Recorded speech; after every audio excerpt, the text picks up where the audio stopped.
There we go. Let's leave the encampment. Let's do a little bit more story progress, and then we'll read some of the notes that we have, and we'll just, you know, do some stuff like that. All right, let's see what's happening here. Maybe after this one, I'll read the notes that I got.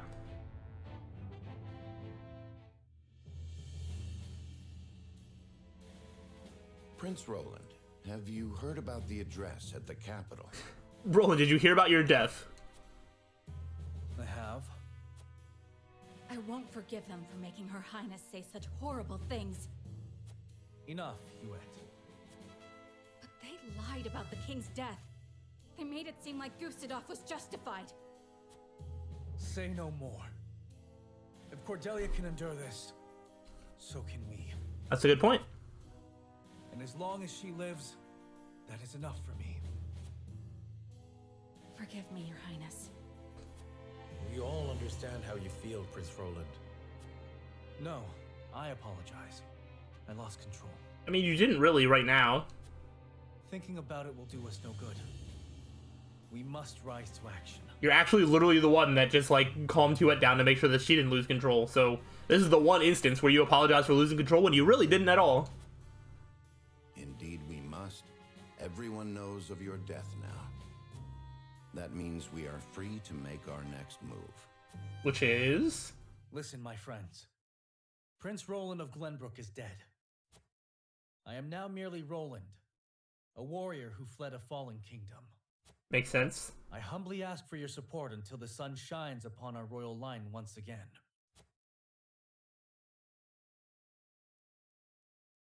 A dramatic zoom, though. Ooh. Is that Sir Maxwell's? Ooh. That mask. You look just like Sir Maxwell. Yeah. This is a secret that shall stay within House Wolford. Okay, so they can kind of parade him around, and nobody's going to be any the wiser that that's actually Roland. Oh, that makes sense. So in a very roundabout way, we did end up getting Maxwell on our team. How about that? Grant me the strength to free our home from Esfrost's clutches. Wow, alright, that was really nice. I like that a lot. Oh no, Simone, how you doing? How is he doing? You still there? Better than before. You still exist for Roland's in pain from time to time. the time where you can wake up towards the end to say I'm proud of you and then die or something? I don't know. I feel like it's going to be very anticlimactic whenever he either dies or wakes up. I see. I wish I could tell Father about our situation now, but... Lord Serenoa, if your father were awake, I am certain he would praise you for safeguarding Wolford.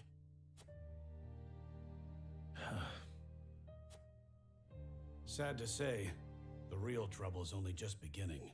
I'll be damned if House N's protection comes for free. No doubt the longer we stay, the steeper the price. True. Precisely. Minister Sorsley is not an altruistic soul. If you were in his shoes, what would you do? I would squeeze us dry, then look for an opportunity to. Attack! But we won't let that happen. Uh-huh, that's what you say now. Of course not. Anna is already on the move. Yo, Anna's really the MVP To protect and guide this house. of, like, this whole group. This heart ain't changed since the day Lord Simone took me in, lad. I'm ready to put my life on the line for this house. We'll get past this, one way or another. You'll see. Thank you so much. Both of you. Okay. Is that everything here for now? It is. Ooh, there is a lot of stuff to do. All right, we're gonna read first. Let's read from the new books that we got. The Royalists and Three High Houses. All right, there are many aristocratic houses beneath the royal family of Glenbrook, and the kingdom itself has a very complex political system where customs and rights intertwine. The government is split into sections, and the royalist aristocrats trained from a young age are each in charge of their own field. Needless to say, each similarly has their own interests. The people satirize them in response, claiming that the royalists talk all day but never decide a thing for only money matters among them. King Ragnar attempted to reform the system after the Salt Iron War. He first split the Wolfort clan 3 ways and placed each house in charge of protecting 3 strategic locations. He appointed the clan Lord Simon as Lord of Wolfort Domain. He then elected the adept Landroy Fawkes, who fought at Simon's side during the war, as Lord of the Bountiful Southern Lands. Finally, advisor Gord Tellior was put in charge of the Northern Reservoir. Thus, 3 high houses were established. King Ragnar hoped to bring the royalists under control by creating a rivaling force that already had merit to their name. It was also rumored that the king divided the elite Wolfort clan to diminish their might. His plan succeeded, but only in part. The 3 high houses gained almost as great popularity as the royal family itself, and the influence of the royalists was suppressed, however, because the kingdom focuses on old customs, and Lord Simon prefers to dedicate himself to his house rather than vie for more power. The royalists still continue to spearhead Glenbrook's politics. Okay, I am very interested that Silvio was the only one that wasn't directly put in charge by Ragnar. I'm assuming Gord is probably Silvio's father or something.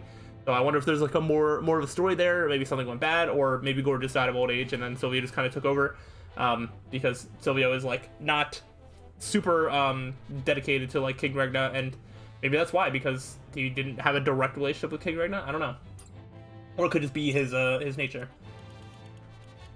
All right, so the Hawk of Wolfort, who dat?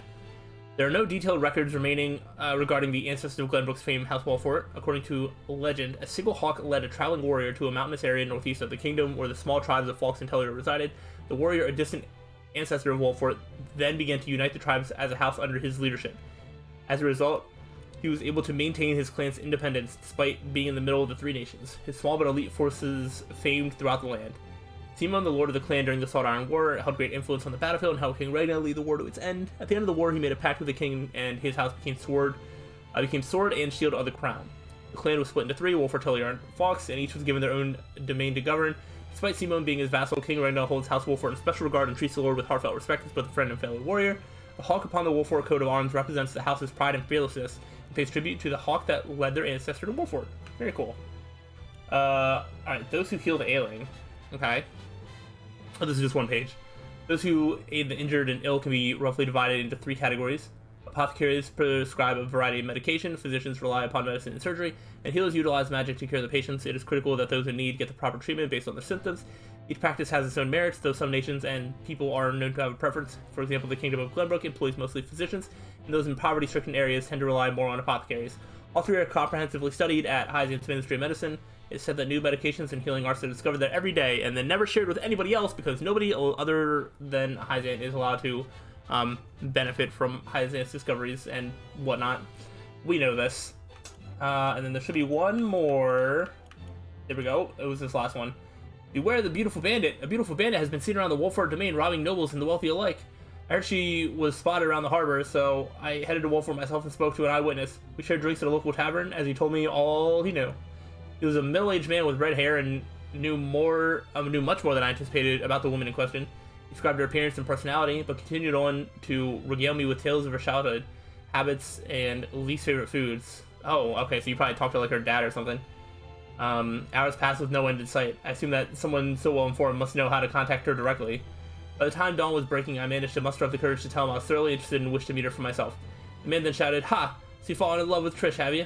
Trish? Sorry, but nobody you got a chance with my daughter. Last thing I remember was searing pain in my head. When I came to, I was on the floor, and the informant was walking away, leaving me to pay the tab. I wish no one to meet the same unfortunate fate that I have. So, to those who are looking for the beautiful bandit, I say this: beware of her father. Okay. I will remember that, I guess. I forget, isn't Travis her father? I don't remember. Who knows? Who cares about them anyway? Twinsgate? Oh, what is this? What's happening up here? Okay. Interesting side stories. Svarog's quarters. Svarog, the body of Lord Dragan is... So my son has finally returned home. Right. Soon.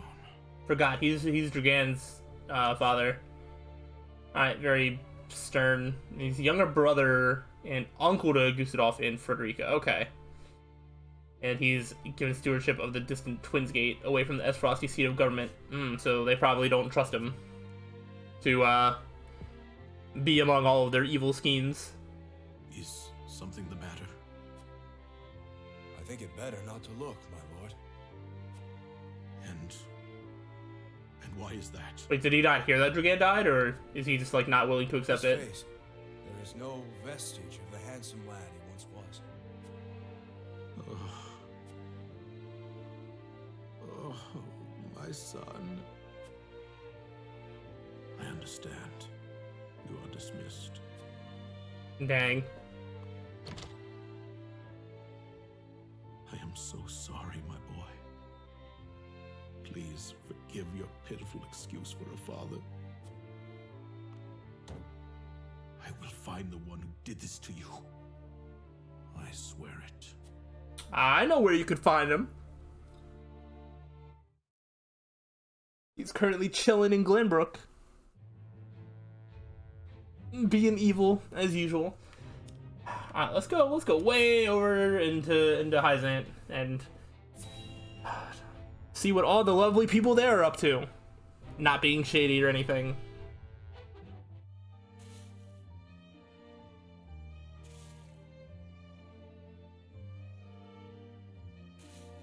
I do like this music.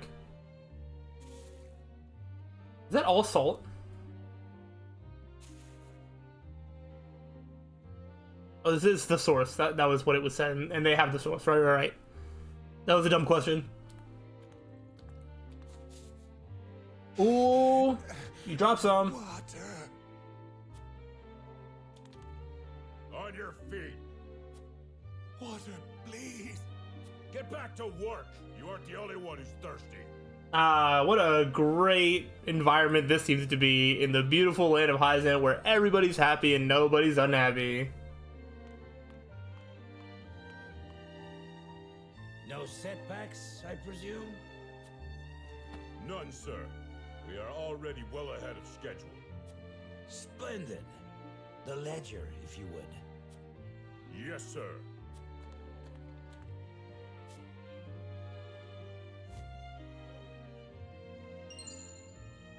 It's a book.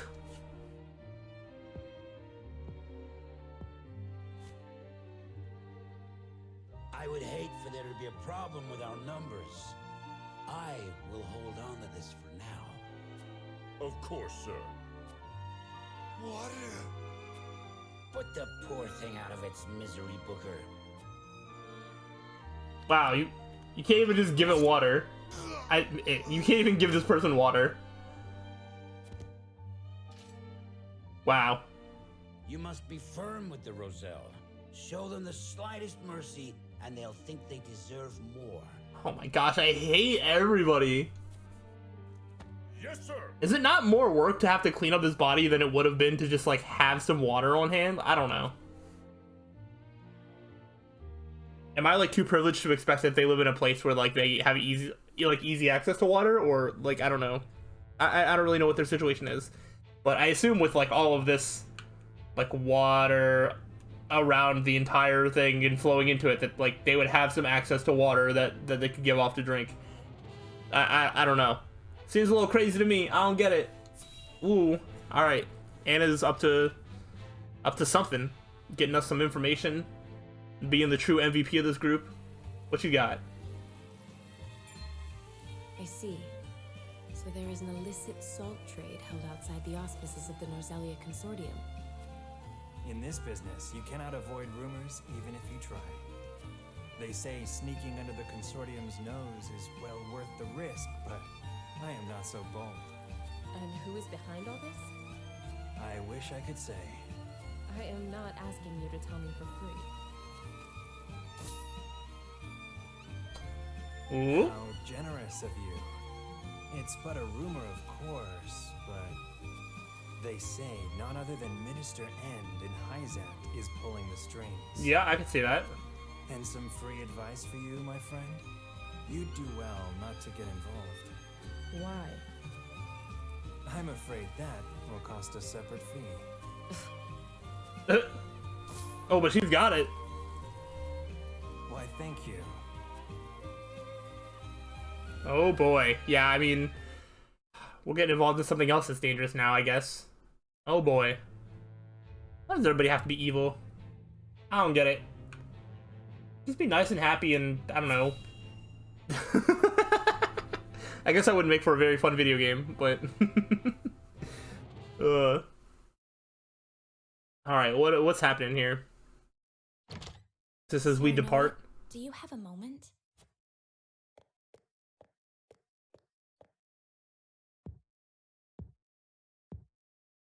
I was hoping to talk to you about our marriage. Oh, what about it? Now that Glenbrook has been brought to ruin by Esfrost, is there any meaning to our union? That is a legitimate question. Like I said, like, it's not really going to have the intended effect, so I don't know. My brother may have been planning this from the start. And yet I came to Wolffort with the intent of marrying you, completely unaware of it. It's always like this. Nothing ever goes as I would wish it. The course of my life has always been at the mercy of others. As has mine. Almost nothing happens the way I thought it would. But you have a home. Somewhere you can return to someday.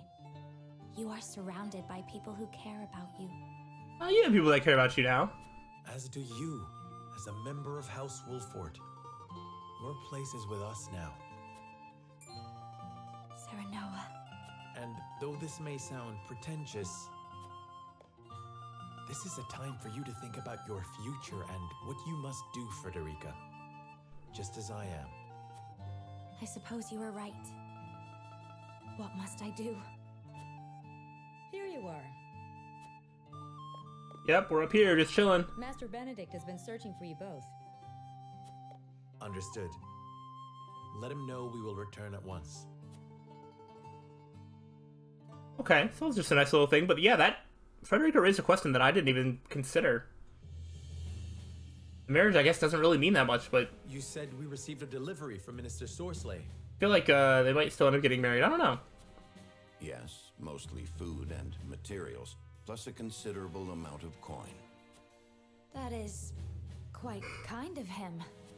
House End is a wealthy one, even by Hyzant's standards. This would barely put a dent in their coffers. We have distributed the resources as needed. We've even managed to restock our reserves. Wish I could be happy for the help, but I can't say I am. Yeah, I feel like this could end up being worse for us in the long run. Relying on them comes at a price. They will be looking for recompense. I believe that to be their true aim. But this is the path we chose to walk together. Well, we didn't really choose it. It was kind of forced my hand on that matter. Indeed. And as long as we stay the course, the winds of favor will someday be at our backs.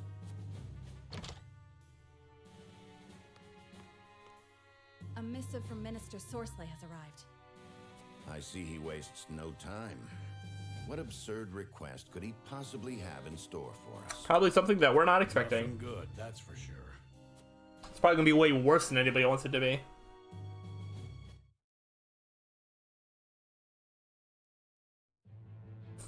But, I suppose we will find out what that request is on the next time, because we have the scales of conviction right there, which means there's going to be a lot of considering, weighing our options, and deciding what to do. And so that is going to take up some time. So I'm going to go ahead and end off this play session here. And next time we'll make a decision and see what happens there. We are starting to get wrapped up in some of Hyzant's schemes, specifically Minister Sorsley and House End and whatnot. So there's going to be a lot of that stuff happening. Where it goes from there, I don't really know. But yeah, it should be pretty interesting. So hopefully y'all have still been enjoying. If so, let me know, and I'll see you on the next time. So till then, peace out.